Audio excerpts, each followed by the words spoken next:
Broadcast is now starting. All attendees are in listen-only mode.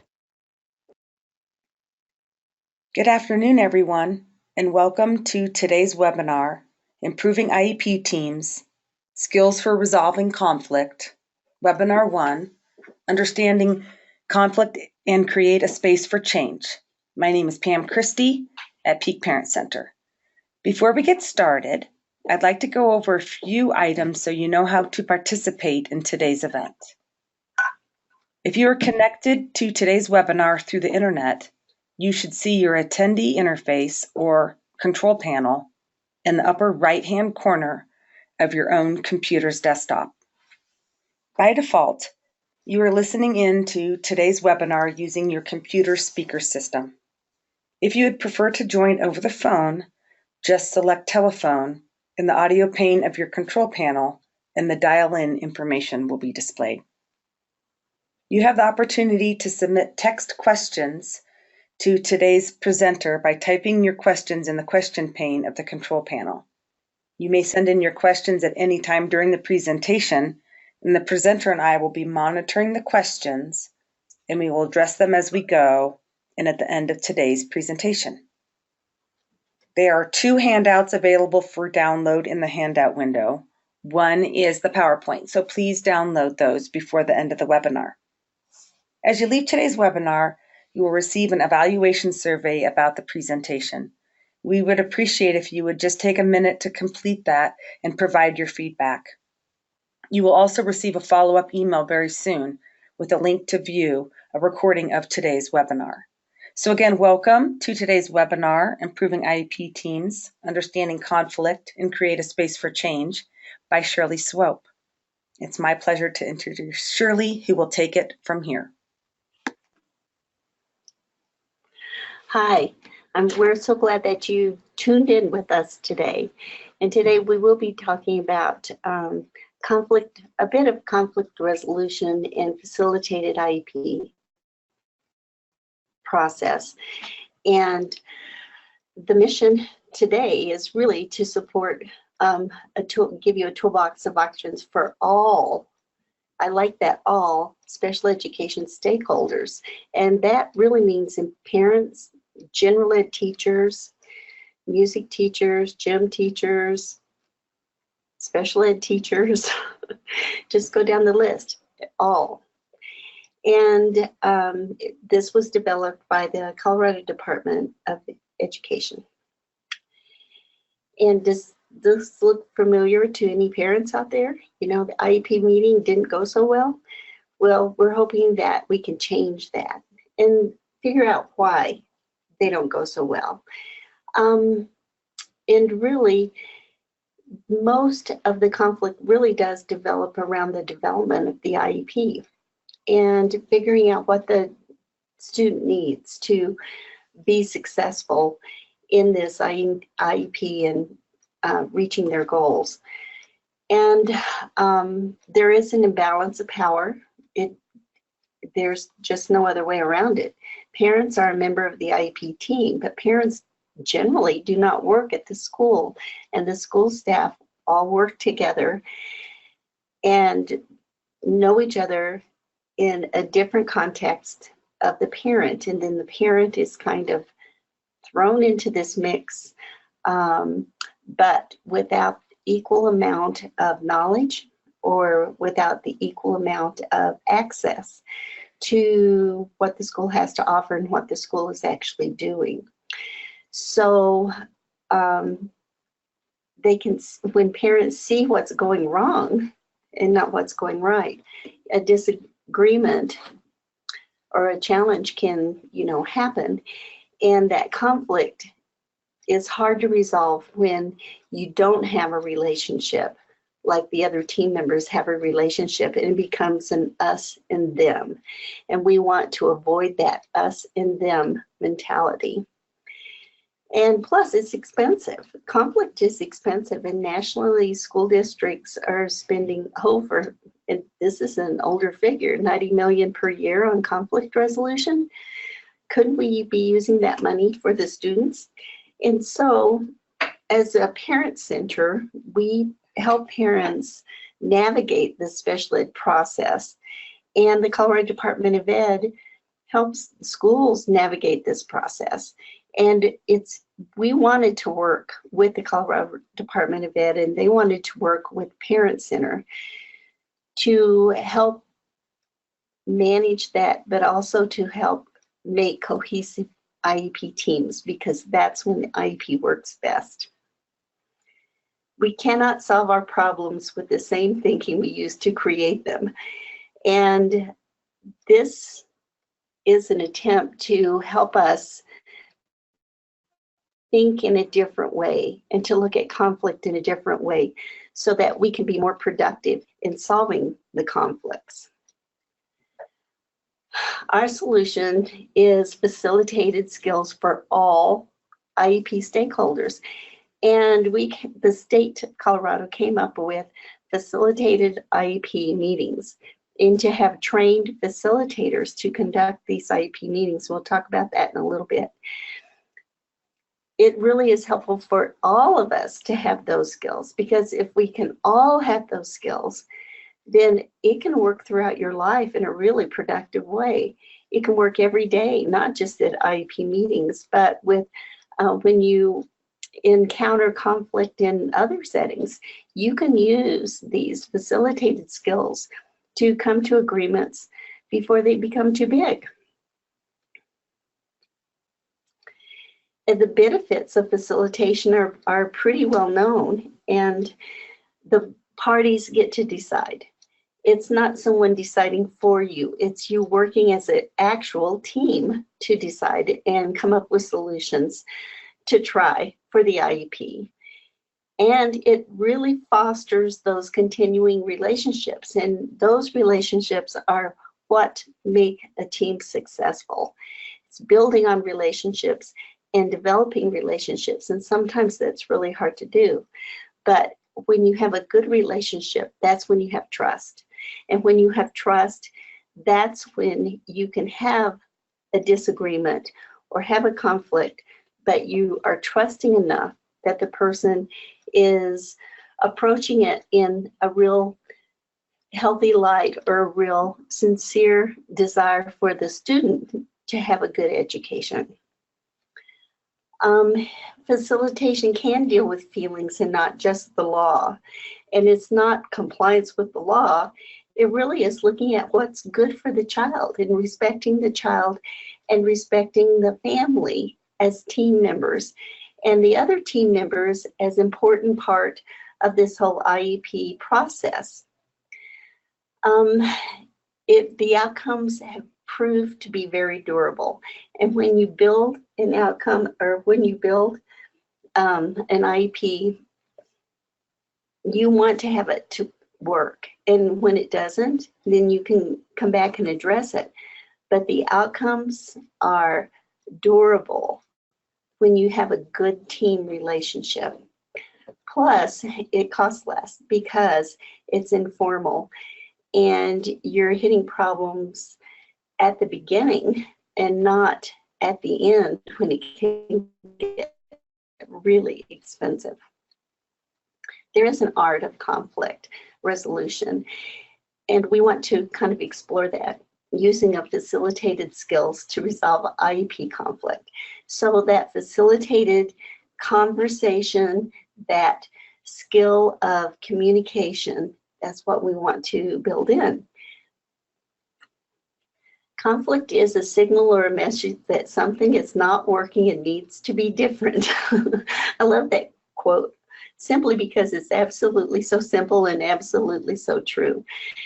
When school doesn't work for your child, or school doesn't work for a student, something needs to change, and it's probably the student's personality is not going to be the thing that changes, or the student's ability to learn is not going to be the change.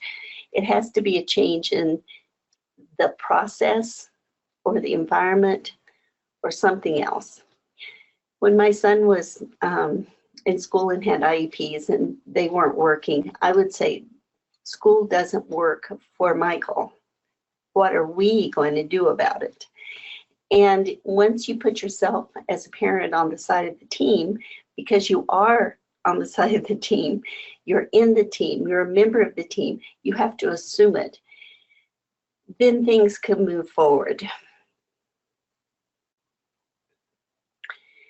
When we're talking about this facilitated communication and facilitation, we want to look at conflict.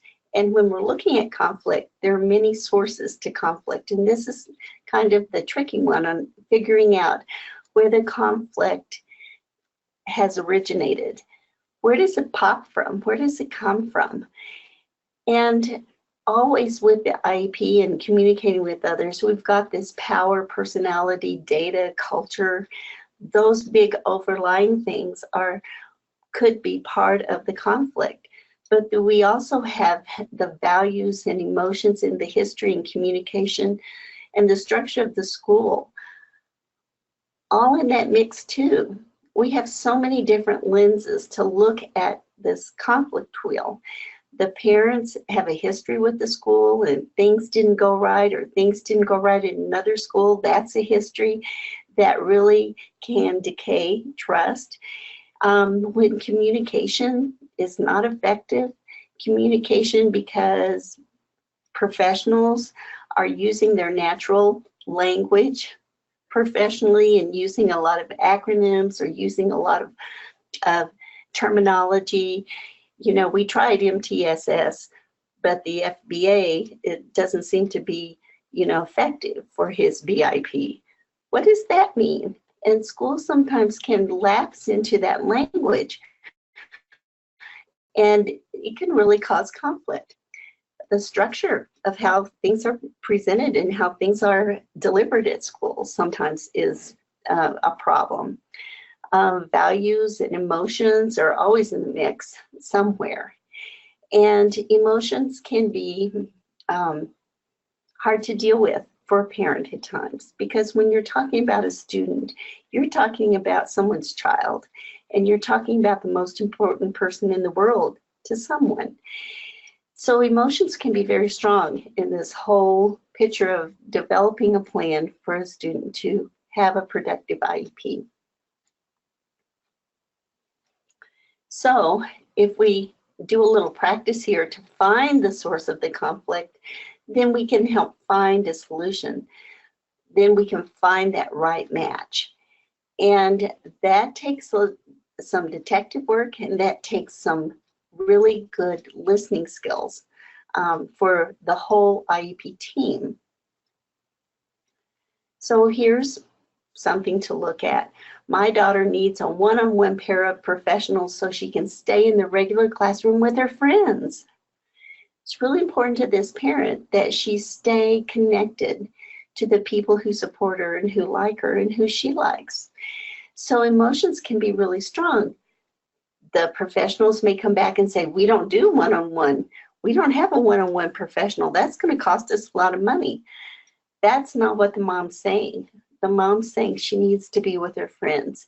She needs to be connected.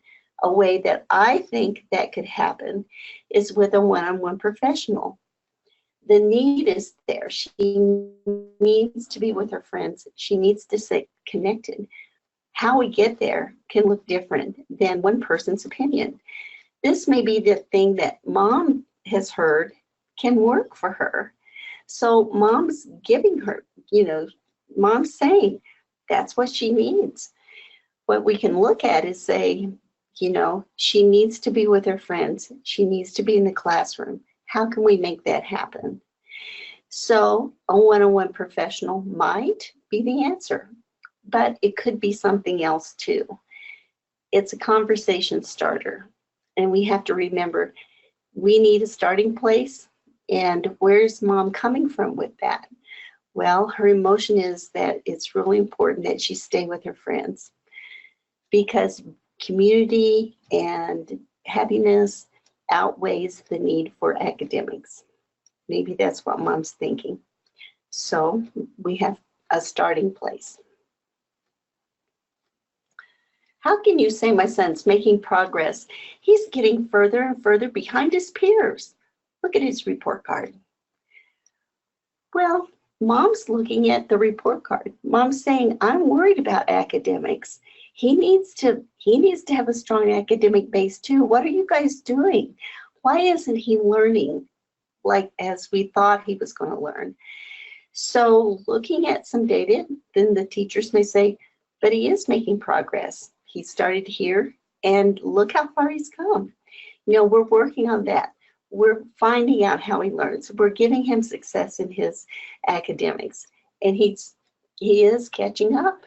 So looking at the emotion of this too, but looking at the need is he needs a good academic foundation so that he can be successful as an adult and be successful in life.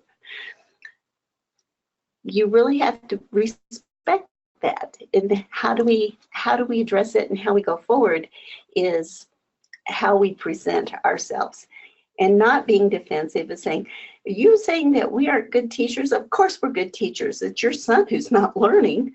Well, that's just causing a lot of conflict right there.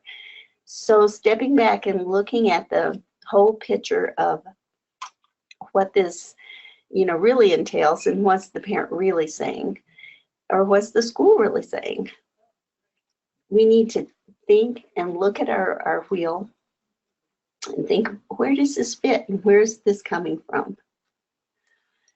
We expect parents to do their part, like helping their kids with their homework, getting kids to bed on time, responding to phone calls, etc. Your child would be more successful if you followed through at home. Well, whose value is that?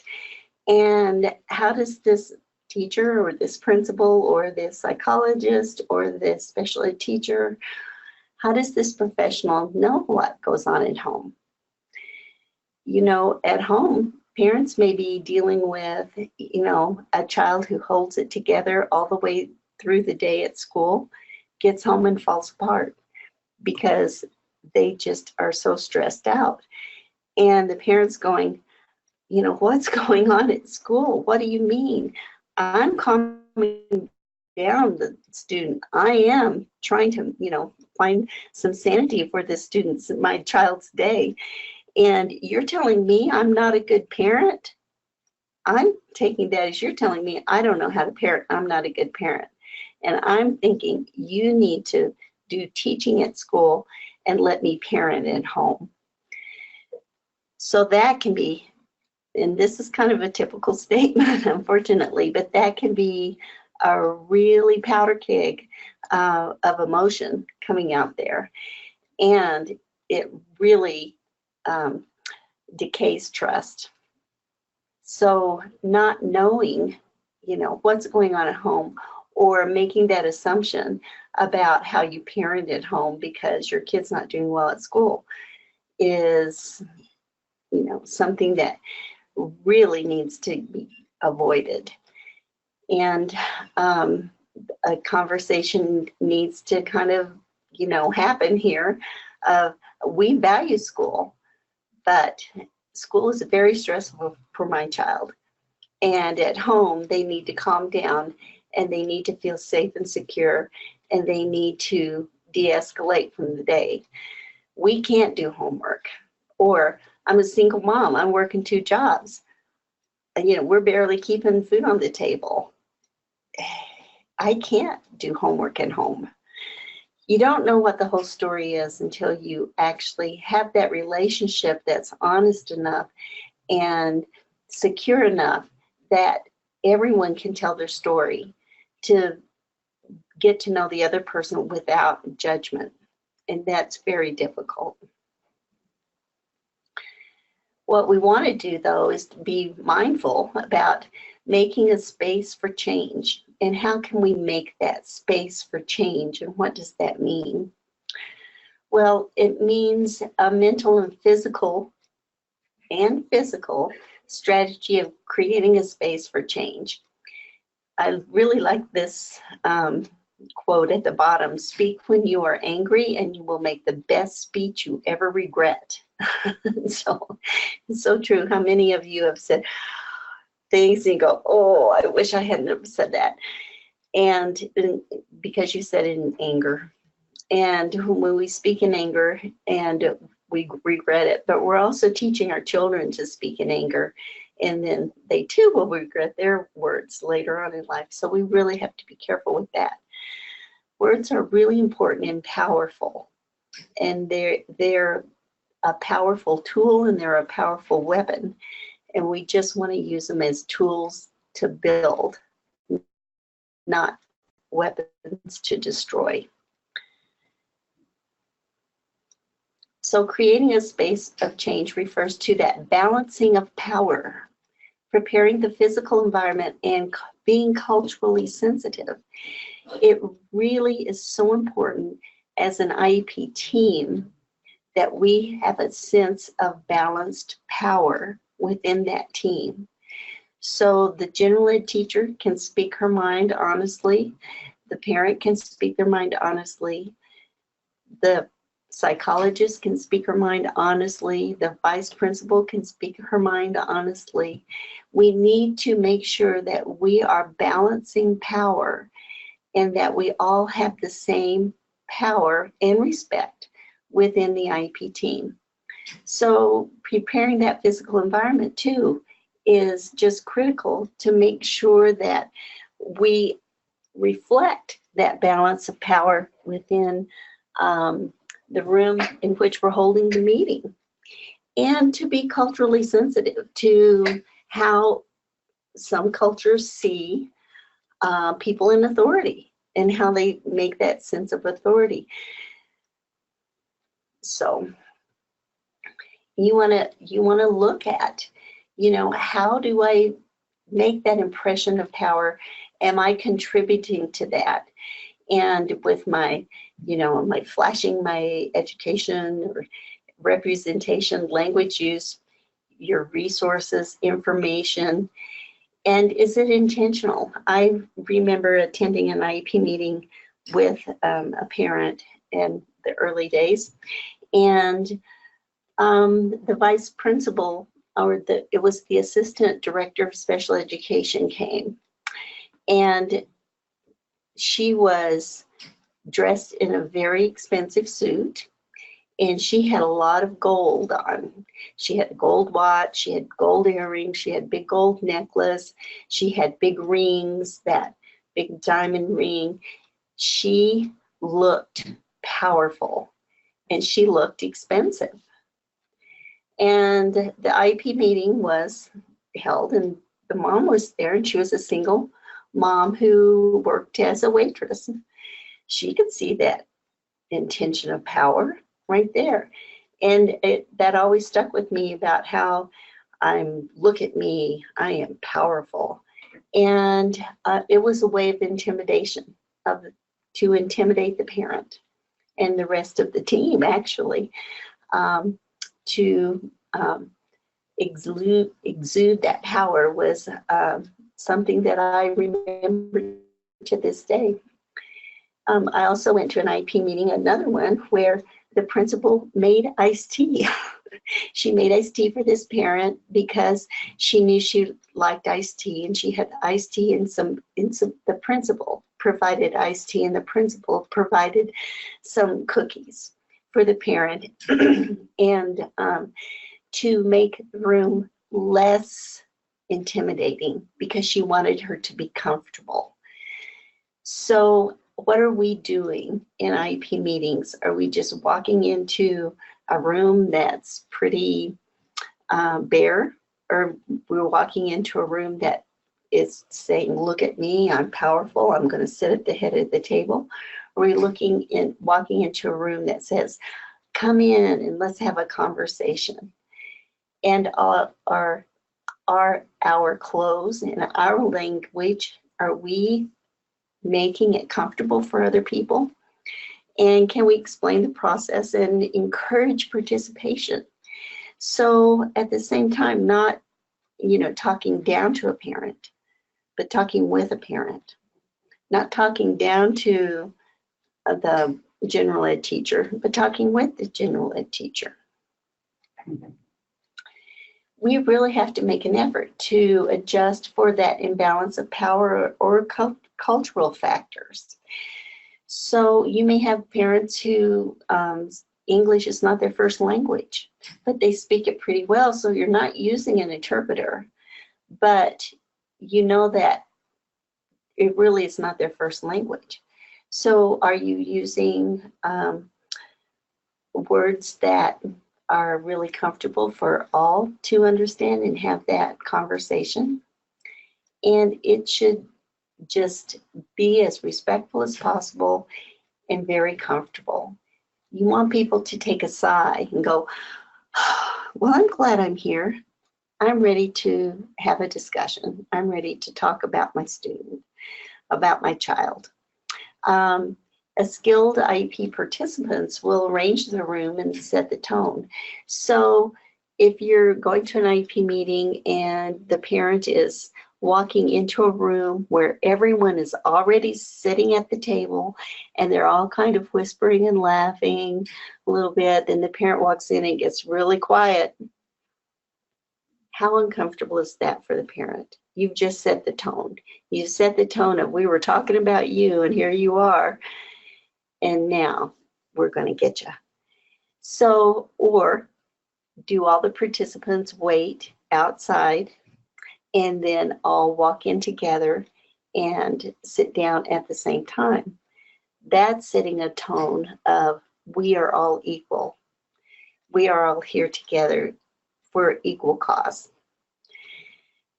It's little things that can make a big difference. Skilled participants will continually refocus the team to be forward-facing. Sometimes it's really hard to be forward-facing when you've had a lot of trauma at school in your past. So we want to help the parents and we want to help the whole team go, you know, that happened in the past. I recognize that. And we're going to move forward. How can we, using that knowledge, how can we now move forward? We're going to be careful to move forward and not repeat the mistakes of the past. We need to make sure the future is bright. IEPs are looking forward for the next year. How can we do that? So you want to have that as a mindset. You want to be respectful of what happened in the past. And sometimes the story needs to be told. Sometimes the parent needs to say, last year, it was awful. Last year did not go well. And go, I hear what you're saying, that you feel last year was very difficult for your child. No, I don't feel it. It was difficult for my child. Okay, last year was difficult for your child. Let's take that and move forward. Let's move what didn't work. We're going to look at that, but we're going to look at what can work, because we want to build success. We don't want to build more failure. We want to build success, and we want to move forward. Being respectful to listening to what happened in the past is very important so that you can refocus forward and not repeat the mistakes of the past. Guard against reactive devaluation or the tendency to devalue a message. We don't want to talk about the past. We're just looking forward. You know, that's devaluing. No, we need to talk about the past. You need to talk about it. You need to say, I hear what you're saying. You don't want to go there. We want to move forward. I hear you. And we're going to. Let's all be mindful to move forward. Be mindful of your language, your tone of voice, your facial expressions. Have you been in meetings when people have rolled their eyes? There was a parent in an IEP meeting, and the physical therapist was resentful for being there and stayed on her phone the whole time, looking at messages on the phone. Or have you been in an IEP meeting and the vice principal's there with her computer and reading emails or doing work during the meeting? When you're at the meeting and you're a team member at the meeting, you are at the meeting. Put your phone down. If you're note-taking on the computer, say, I'm note-taking on the computer. It's about this meeting. You're at the meeting. And avoid assumptions. Oh, these parents don't care. They aren't listening to a thing I have to say. Avoid that. It could be that in their culture, you don't look at people's faces when they're talking. It could be that they're uncomfortable sitting in this room with all these professionals, and I don't want to look at somebody because I'm going to cry. Avoid those assumptions and try to make it a comfortable place where people feel comfortable enough to say, I think I'm going to cry. I'd like 5 minutes. Mind chatter. This is what goes on in all of our brains when we don't even think about what we're thinking about. Let's look at this picture. What's wrong with it? Can you find everything wrong with this picture? There's a knife on the coffee table with little kids around, and kids crying in the corner there, and one's asleep on the doggy bed over here. Mom's watching TV with her feet up, and one kid's playing in the floor next to a heater on the floor. A lot of things could be wrong with this picture, and our minds are going to take us there naturally. If you just look at it, you can see. Why can't she cook? They just ordered pizza. Can they afford to order pizza? And why is she just drinking soda all the time? And look, there's a cigarette over there, and she's got little kids in the room. That's really not healthy for them to breathe. So we can find a lot wrong, and our mind can focus that way. And sometimes we do that in IEP meetings, especially when we're talking about needs. Boy, he needs a lot. He really can't do anything, can he? So our mind can take us there, and we can focus on that. Or we can focus on what's right. What's right about this picture? They have a home. Mom's there. They have food. They're comfortable. They're all together. They have heat. They have electricity. And it could be she's taking a break, and because she's been working hard all day. So you can find a lot right in this picture too. So it depends on our focus, and it depends on what we want to look at. At an IEP meeting, we have to change our focus too, to look at what is right about the child, what is right about the setting, what is right about the whole situation, and see if it fits. You can intentionally eliminate your mind chatter regarding your preconceived and negative beliefs and assumptions. You can go, oh, that's an assumption. Yeah, that statement came out of my mouth and that sounded pretty negative. Do I really believe that? Or is it just I'm in a habit of saying that? Make sure that the words that are coming out of your mouth are respectful, and make sure that they're neutral to behaviors. You know, variety is the spice of life, and you're going to have parents who are not like you being at IEP meetings, or parents, you're going to have teachers who are not like you at IEP meetings. So be respectful of the way they are in the world, and try to figure out, you know, where they're coming from. Walk in their shoes a while. Be intentional about having an open mind. You know, I really don't like that. Never will that happen. Well, let's think about it. And why am I saying that? Why am I believing that? What is so bad about that? Or what is so good about that? So having an open mind, the words are easy, but it's a hard thing to do sometimes, because we don't even realize we're having a closed mind about something. And it's been, a challenge over the years for me to open my mind too, because all of us have assumptions, but recognizing your assumptions is really an important, key to having an open mind. Is that an assumption, or is that true? Do I really believe that, or do I not? Why? Why am I saying that? Why am I wanting that? Why am I thinking that? And when you start recognizing that, then you're starting to recognize that mind chatter. And then you're starting to say, there must be a different way, or there is a different way. I love travel, and I've been fortunate enough to have some really wonderful trips. And it's so interesting to see how other people in the rest of the world live, how they are not like us, and how very much they are like us. And I think that's been a real eye-opener for me to have a more open mind about everything. So when you see something in a different way, or see people doing the same thing in a different way, then you're going, wow, there is more than one way. So disagreement. Disagreement can be a catalyst for change, because it's all part of that process of growth, and that process of mind change, and that process of us clearing our minds to be open enough to see it in a different way.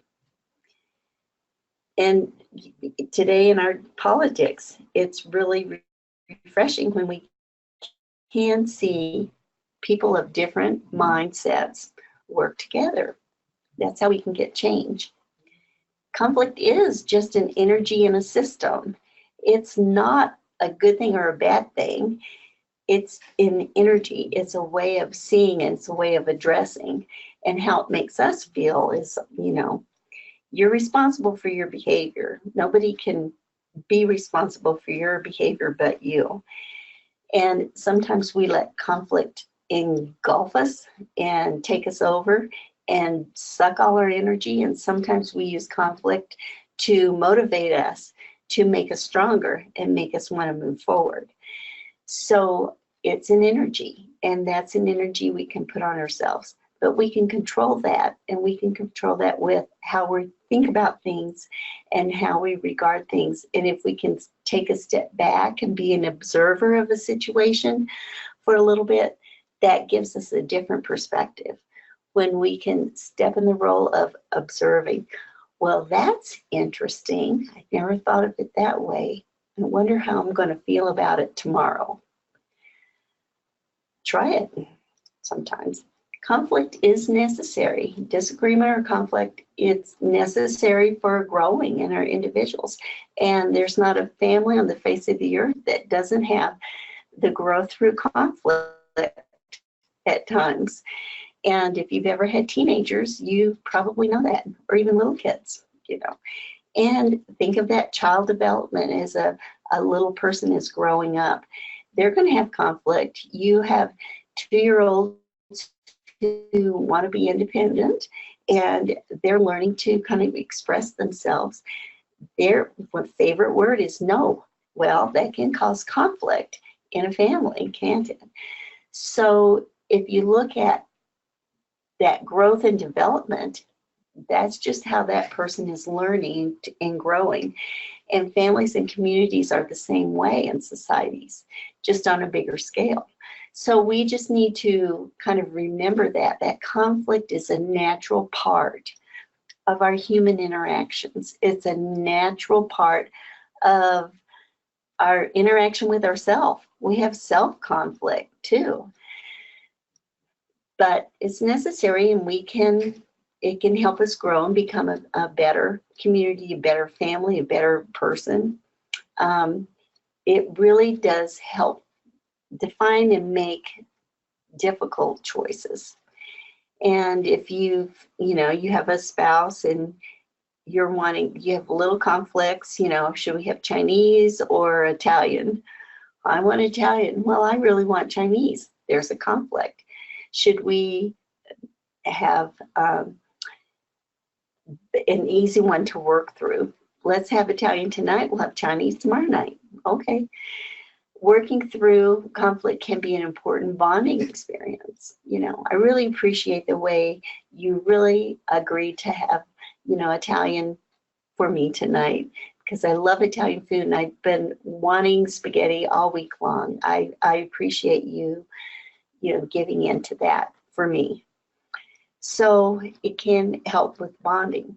With schools, the same way. We're making choices, and we're kind of having the life of this person in our hands, and both of us the whole team is wanting the right experience for this child, the right educational experience. We're just looking at it in different ways. Maybe we can give and take and try something one way for a time and see if it works, and then try something else and see if it works. To stretch yourself and think about conflict differently, to normalize it, don't awfulize it. It is a normal part of your life. And when you think of conflict today. What conflict have you had today with someone? Conflict is not a mean or bad thing. It doesn't have to be. It just means maybe a difference of opinion, maybe a different idea about something. So think about that. Did you have conflict with your children this morning? Did you have conflict with your coworkers? And how was it resolved? Well, that wasn't conflict. We just had a disagreement, or we just saw things in a different way. That's conflict. Resolving team conflict. It always helps, the IEP teams to stay positive. You're working towards, and if you can remind yourself what you're working towards, this is not about me, it's not about you, it's about the student. It's about my child. We're going to look at how can we create success for this person. Then the IEP team, you can stay positive with that. You can work towards it. You're working together. And that really helps improve your working relationships. It really is invaluable to solving disagreements long before they turn into something bigger. And it does improve the outcome of students with disabilities. That's what we're doing here. We're having these young people who have disabilities, and we're wanting to make a successful school career for them or school life for them. That's the whole point. It's not to get the school or to get the parent or to get the school to spend tons of money or to get the administrator. That's not it. The whole purpose is, how can we make this student feel successful at school? If we can do that, then he's going to grow into success, because he's going to feel really good about himself, and he's going to feel really good about learning. And it's really going to help this person become a young adult who has experienced success and has experienced, I can do this attitude. That's what we want. So if we can help the team stay focused on that and stay positive, then we move forward in a real positive way. It's really a win-win for all the team members, but especially the child, and that's what we want. As a parent advisor, I talk with parents daily, and I hear words all the time like, I have to fight. I have to fight with them to get what I want. I have to fight with the school. It shouldn't be a fight. It might be a conflict, but it shouldn't be a fight. It should be, we're going to work together to stay positive, to build success for the student. I'm not there to, the parent advisors are not there to tell parents how to get even with the school. That's nothing to do with that. School folks call, teachers call and say, how can we make this parent, see our way? Basically, we think we're doing a really good job. It's not about the school folks. It's about the student. And we have to keep that really in the front part of our mind all the time. IEP teams need to stay positive. They need to stay positive for the student. If the student is having an issue at school, doesn't like school, I hate school, don't like school, that's something that as a team we need to come together and work on. And the line I used with my own son was, school doesn't work for him. How are we going to make school work better? And I was a member of the team. Sometimes you have to assume your membership. You have to own it. And any member of the team can feel devalued. The special ed teacher may feel really devalued by the general ed teacher, or think that she's devalued by the general ed teacher. Oh, you're not a real teacher, you're a special ed teacher. I'm a real teacher. Sometimes the general ed teachers are devalued by the special ed folks. Oh, yeah, honey, we know that you're teaching that, but we know how to teach the child. So it's not just parents who are sometimes in conflict with the team or devalued by the team. It can be any member of the team be devalued by the team.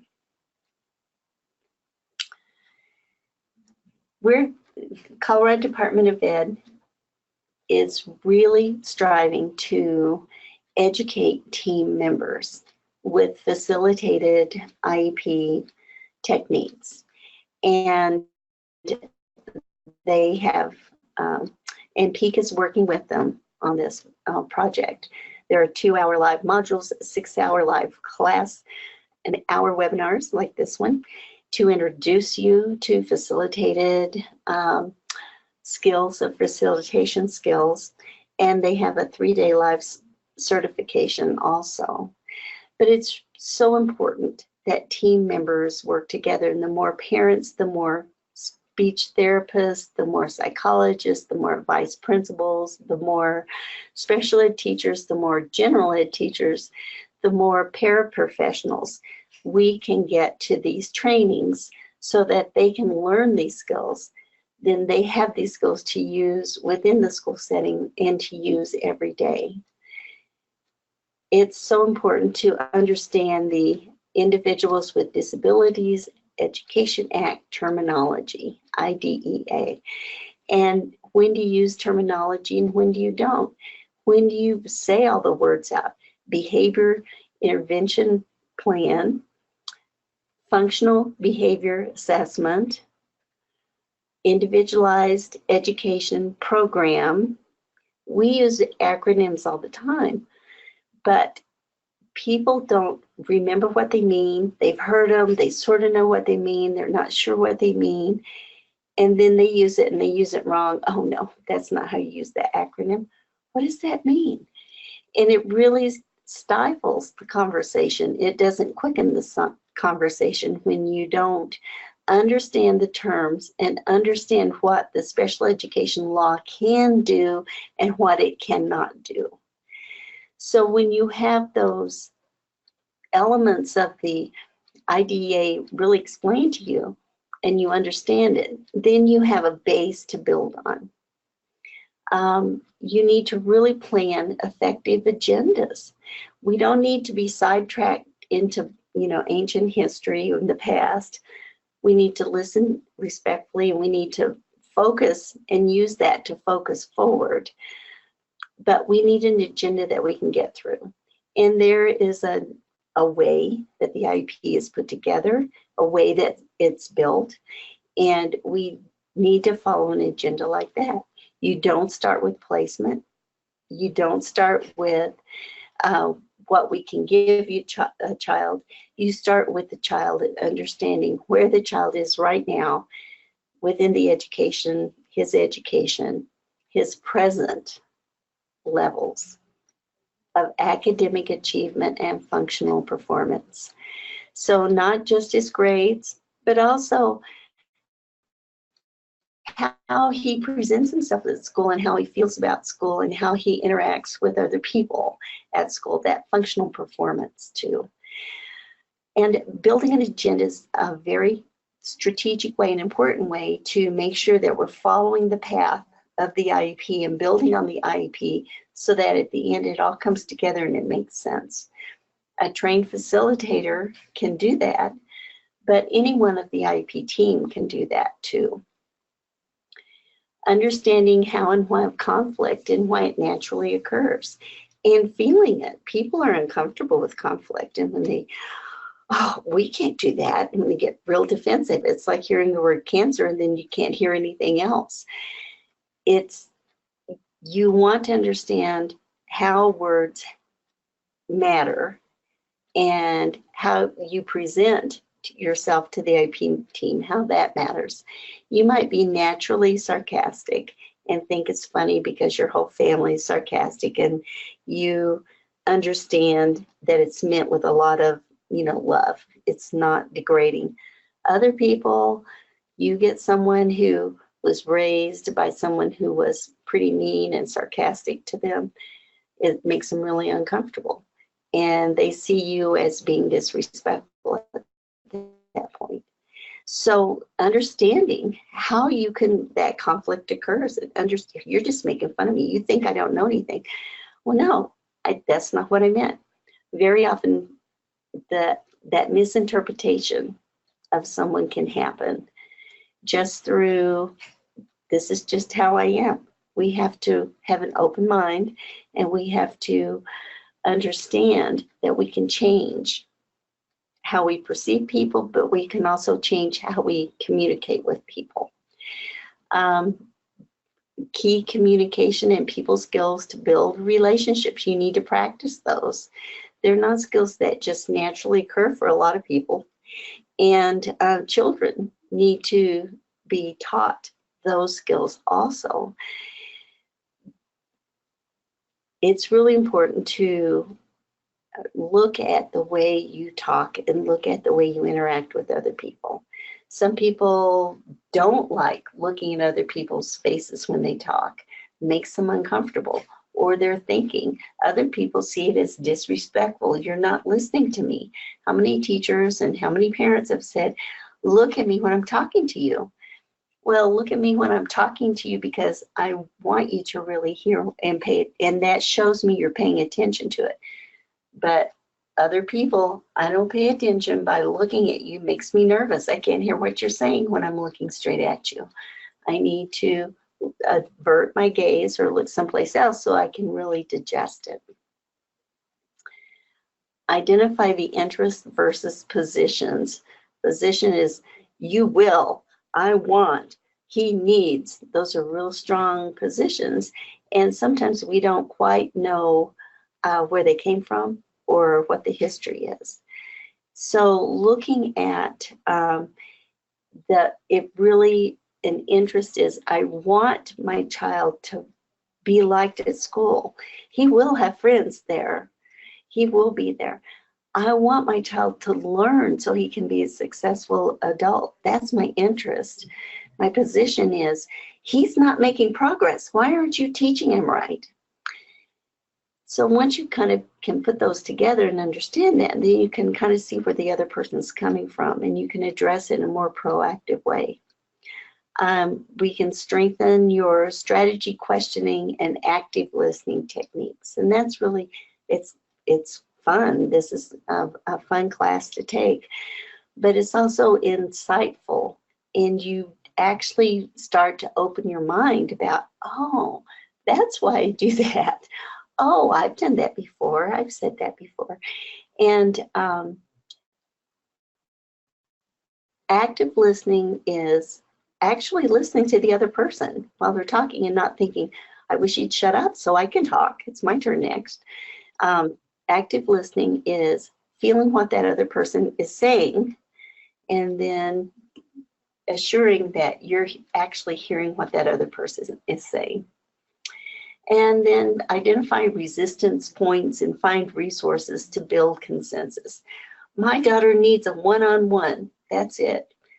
Well, we don't do one-on-one aids at our school. You think we're made out of money? How can we find and build consistency? Sounds to me like it's very important that your daughter stay in class. Let's see what resources are needed, or let's see what supplementaries and services are needed to help her stay in class and stay on track. I'm the general teacher. I have 25 kids. I can't just be, redirecting her all the time. Well, that's an issue. How about we have some peer support to help redirect her? And peer interaction. Her friends can help redirect her in class too. So building that practice of, okay, we're all going to help each other learn. It's not just me as a teacher helping you learn. All of us are helping each other learn, and we're going to make sure that we include everyone in the class. Well, let's try that for 30 days and see how it works. Well, I can live with 30 days. Okay. So we've built consensus. IEP facilitator request. It's easy to request a facilitation. Once it's the request is received, then Mary Ann Fleury will make sure that both parties agree, because this is voluntary. This is not a mandatory thing. It's a voluntary thing. It doesn't cost the school any money. It doesn't cost the parent any money. It's by agreement. We both agree that we're going to have a facilitator come and conduct the IEP meeting. And actually, it makes it easier on the school in many ways, because the facilitator is going to develop an agenda with the school and the parent together. They're going to develop an agenda before the IEP meeting happens. And they're going to kind of get that going beforehand. And then the facilitator's there to make sure that we stay on track and we go through the meeting the way it was designed and the way it's designed in the agenda. So if we start getting off track, the facilitator is going to get us back on track.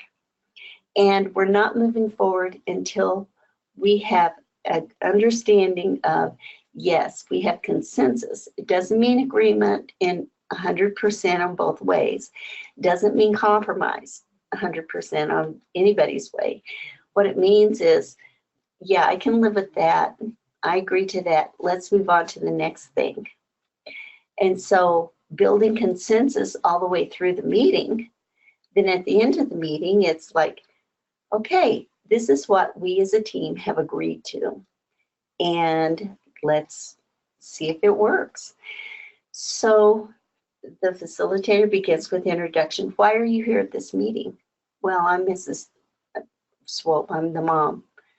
And why are you here at the meeting? Well, I'm required to be here. But why are you, why are you here? Why do you feel it's important that you participate in this meeting? Well, I want to make sure that my son has a really good education, a good solid education. Oh, so you're really concerned about making sure that the academics hold a lot of weight. And I want him to have friends. He needs to be happy at school. Okay. So socially and emotionally and academically, you want him to feel like this is a good place for him to grow. Yes, that's why I'm here. I'm not just the parent. I'm the parent here to make sure that my child has a good, safe place to be all day long and is happy. And that's included in the introduction. It's not just I'm required to be here because I'm the principal. Well, why are you here as the principal?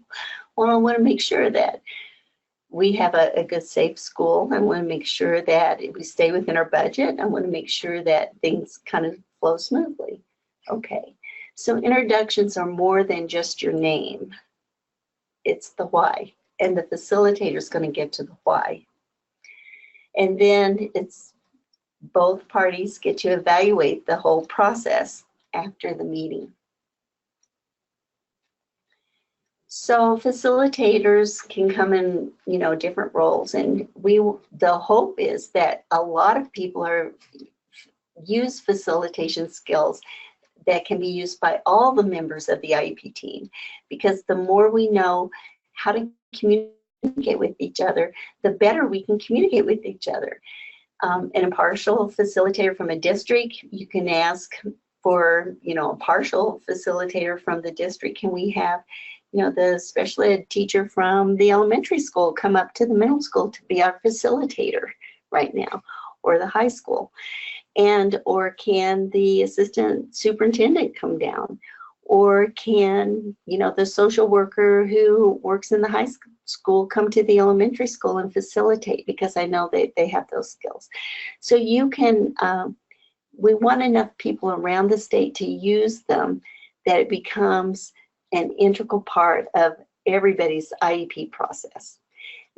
And we also have impartial statewide facilitators that travel our state and facilitate IEP meetings. They are neutral. They are not for the school. They are not for the parent. They are for the student, and making sure that this process reflects what the team wants for this student to be successful. The Alternative Dispute Resolution in Colorado, here's their webpage. And if you go to that pink box that says request an IEP facilitator, it's an application. You can fill it out online, and Mary Ann Fleury will get in touch with you to make sure that everyone's in agreement and move forward from there. So it's a great idea. I'm really excited to have this in our state now. And Pam, do you want to take over a little bit? Yes, thank you, Shirley. Just as a reminder, Peak Parent Center has quite a few resources. We offer webinars, parent advisors, also support educators and in Spanish. We have regional connectors. We offer workshops across the state. IEP, transition, advocacy, accommodations, and modifications are just a few.